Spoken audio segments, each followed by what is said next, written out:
On dit que dans les demeures des riches, ce sont les secrets qui accumulent le plus de poussière. Mais dans La femme de ménage, ce n'est pas la poussière qui se cache, c'est la pourriture. Nous allons démanteler la vérité.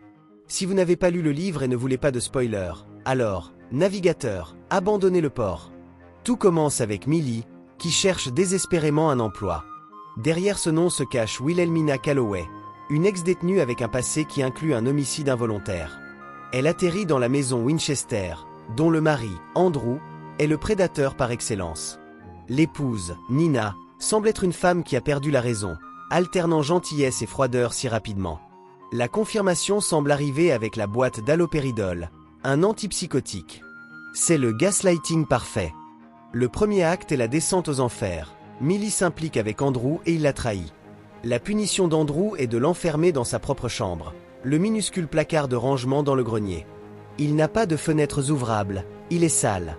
Pour s'assurer de sa soumission, Andrew la maintient captive, et va même jusqu'à la torturer avec de lourds manuels scolaires sur sa poitrine, exigeant qu'elle reste immobile. Millie, qui voyait l'instabilité de Nina, réalise qu'Andrew est le véritable monstre. Et voici la vérité qui change tout. Nina n'était pas instable, elle faisait semblant.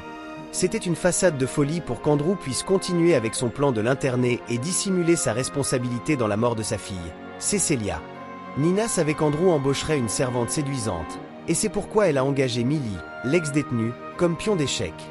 La partie 3 est le règlement de compte.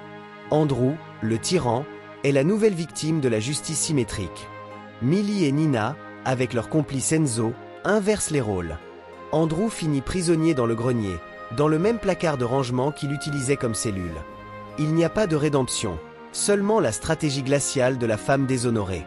Le plaisir de lire La femme de ménage n'est pas de découvrir le secret, mais de voir comment la stratégie glaciale de Nina et l'expérience de survie de Millie démantèlent l'arrogance de l'homme qui se croyait immunisé. La vérité finit toujours par éclater, mais jamais comme on s'y attend. Si ce thriller vous intrigue, likez, abonnez-vous et activez la clochette. On se retrouve dans les commentaires.